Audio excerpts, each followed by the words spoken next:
નમસ્તે વિદ્યાર્થી મિત્રો, ધોરણ 3 વિષય ગણિત પ્રકરણ 2 સંખ્યાની ગમ્મત. આજે આપણે સંખ્યાની ગમ્મતમાં ચડતા ક્રમ વિશે શીખીશું.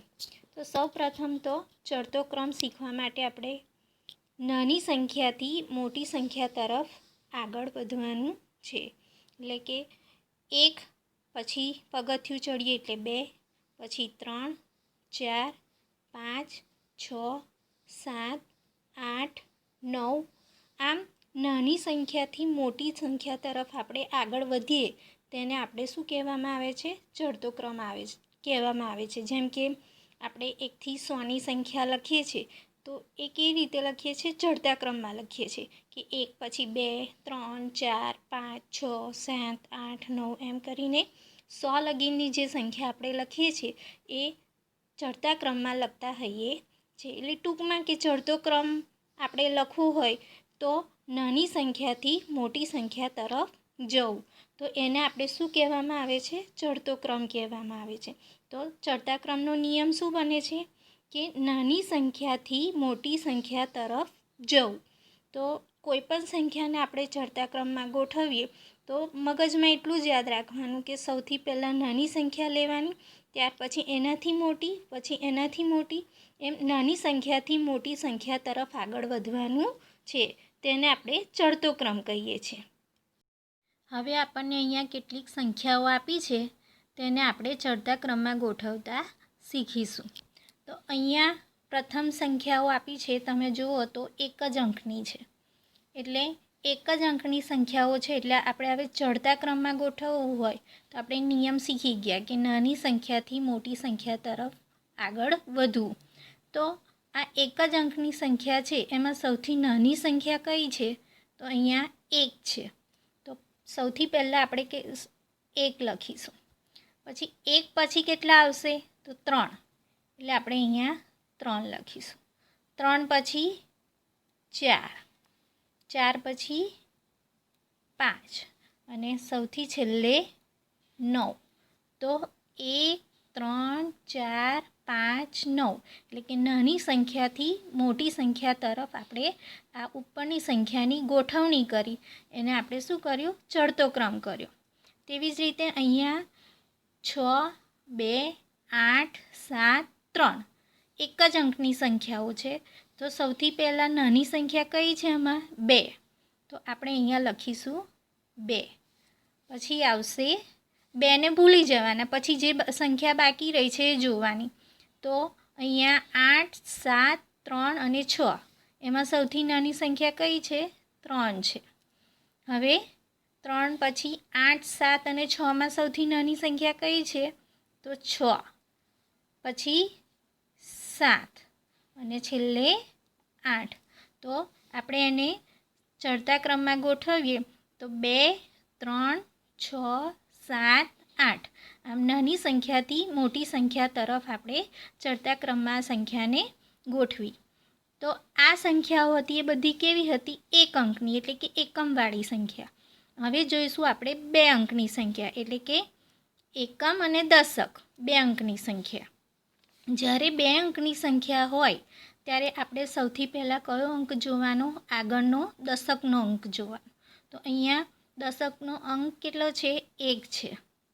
બીજી સંખ્યામાં 2 છે, ત્રીજી સંખ્યામાં 3 છે અને ચોથી સંખ્યામાં 2 છે. તો હવે આપણે અહીંયા સૌથી નાની સંખ્યામાંથી કઈ છે? 1, 2, 3 અને 4. તો એમાંથી સૌથી નાની સંખ્યા કઈ છે? તો 1 છે. એટલે આ સંખ્યા પહેલી લખાશે કે એકડ બગડ 12. હવે આ સંખ્યાને આપણે ભૂલી જવાની. હવે અહીંયા જુઓ, અહીંયા 25 છે, 34 છે અને 26 છે. એમાં આપણે આગળનો દશકનો અંક જોઈએ તો અહીંયા 2 છે, અહીંયા 3 છે અને અહીંયાય 2 છે.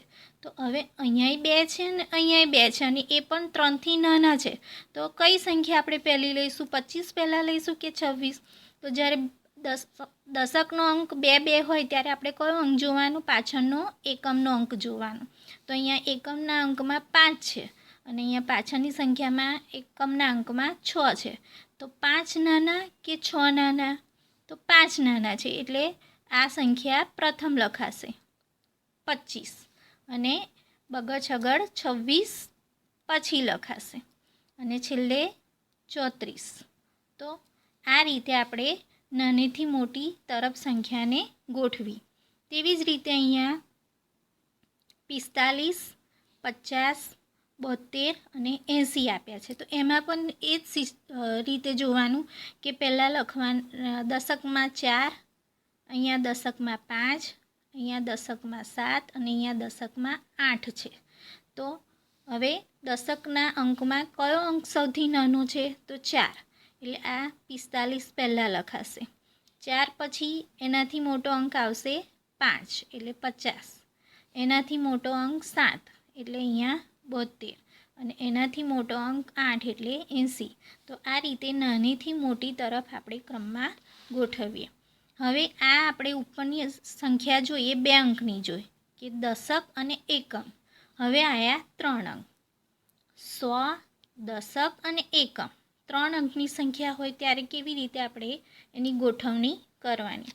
તો 3 અંકની સંખ્યા હોય ત્યારે સૌથી પહેલો આપણે જે 100નો અંક હોય એ જોવાનો. તો અહીંયા પ્રથમ રકમમાં 100માં કેટલા છે? 3 છે. અહીંયા 100માં 2 છે. અહીંયા 3 છે અને અહીંયા 100માં 2 છે. તો હવે 3 કરતાં 2 નાના છે એટલે આપણે 2 અંકવાળી રકમ જોઈશું. પણ અહીંયા તો 100ના સ્થાનમાં 2 વાળી 2 સંખ્યાઓ છે કે અહીંયા પણ 100ના સ્થાનમાં 2 છે, અહીંયા પણ 100ના સ્થાનમાં 2 છે. તો હવે શું કરીશું આપણે? જ્યારે 100ના સ્થાનમાં 2 રકમો સરખી હોય ત્યારે એના પછીનું આપણે દશકનું સ્થાન જોવાનું એટલે કે બીજી રકમ જોવાની. તો અહીંયા 225માં દશકના સ્થાનમાં કેટલા છે? 2 છે અને અહીંયા 206માં દશકના સ્થાનમાં કેટલા છે? 0 છે. તો હવે આપણે એ જોવાનું કે 2 નાના કે 0 નાના? તો 0 નાના એટલે પ્રથમ સંખ્યા કઈ લખાશે? 206. તો આપણે અહીંયા આગળ પ્રથમ સંખ્યા 206 લખીશું અને પછી 225. હવે આ સંખ્યાને આપણે ભૂલી જવાની. હવે કઈ સંખ્યા રહી? તો અહીંયા 324 અને અહીંયા 328. તો એમાં પણ એવું છે કે અહીંયા 100ના સ્થાનમાં બંને જગ્યાએ 3 3 છે. તો આપણે દશકનો અંક જોઈશું. તો અહીંયા દશકમાં 2 છે, અહીંયા દશકમાં 2 છે. તો એ પણ સરખો અંક છે. તો હવે કેવી રીતે સંખ્યા જોઈશું? તો એના પછીનો એકમનો અંક જોવાનો. તો અહીંયા એકમમાં 4 છે, અહીંયા એકમમાં 8 છે. તો 4 મોટા કે 8 મોટા? તો 8 મોટા છે અને 4 નાના છે. એટલે જે નાની સંખ્યા છે આપણે પહેલાં લખી દઈશું કે 324 અને છેલ્લે 328. તો આ રીતે આપણે 3 અંકની સંખ્યા હોય તો પણ 100નો, દશકનો અને એકમનો અંક જોઈને આપણે સંખ્યાને ગોઠવી શકાય છે. તેવી જ રીતે અહીંયા છે 425, 562, 893 અને 921. એમાં પણ આપણે પહેલાં 100નો અંક જોઈશું કે અહીંયા 4 છે, અહીંયા 5 છે, અહીંયા 8 છે અને અહીંયા 9 છે. તો સૌથી નાનો અંક કયો છે? તો 4 છે એટલે આપણે અહીંયા 425 પહેલાં લખીશું. પછી 5 છે એટલે 562. એના પછી 8 છે એટલે 893 અને છેલ્લે 921. તો આ રીતે આપણે સંખ્યાને નાનીથી મોટી તરફ ગોઠવીને લખી. હવે એવી રીતે અહીંયા 100ના સ્થાનમાં 5 છે, અહીંયા પણ 100ના સ્થાનમાં 5 છે, અહીંયા 6 છે અને અહીંયા 6 છે. તો હવે અહીંયા 2 સંખ્યા 5 વાળી છે અને 2 સંખ્યા 6 વાળી છે. તો 5 નાના કે 6 નાના? તો 5. તો આપણે પહેલાં 5 વાળી સંખ્યા જોઈશું. તો અહીંયા 100ના સ્થાનમાં 5 છે, અહીંયા પણ 100ના સ્થાનમાં 5 છે. તો આપણે દશકનો અંક જોઈએ. અહીંયા દશકમાં 2 છે અને અહીંયા પણ દશકમાં 2 છે. તો એકમનો અંક જુઓ.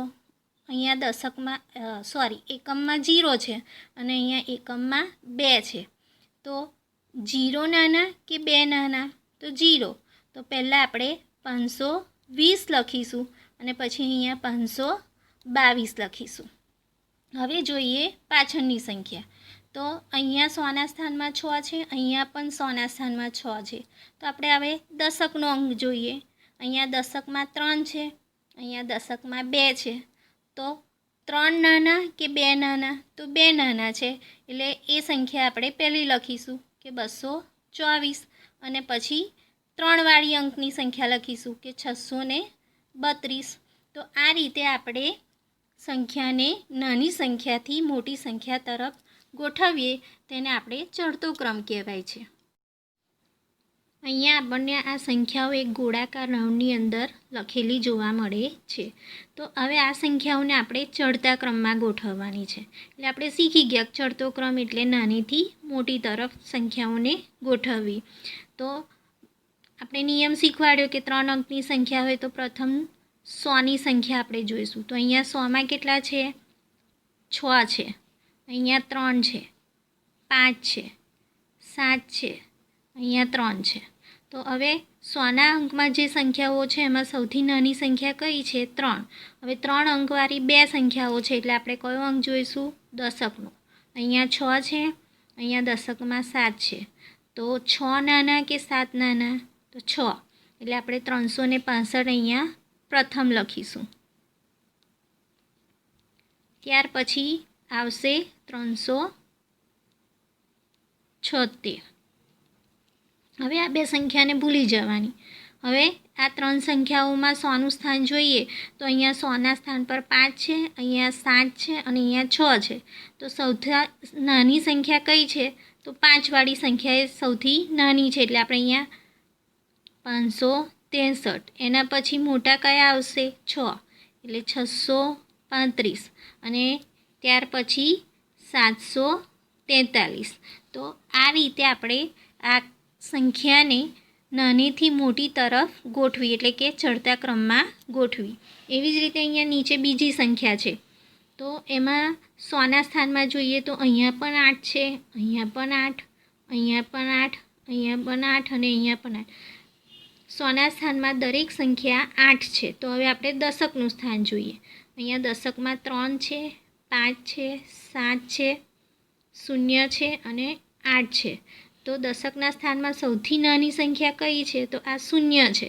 એટલે સૌથી પહેલાં 807 લખીશું. ત્યાર પછી આ સંખ્યાને ભૂલી જવાની. ત્યાર પછી કેટલા આવશે? 3. તો 835. ત્યાર પછી કેટલા આવશે? 5. 853. ત્યાર પછી 7. 878 અને ત્યાર પછી આવશે 8. 884. તો આ રીતે આપણે જે આ ગોળાકારમાં જે સંખ્યા આપી હતી તેને આપણે આ ચડતા ક્રમમાં નાનેથી મોટા તરફ ગોઠવી. Thank you.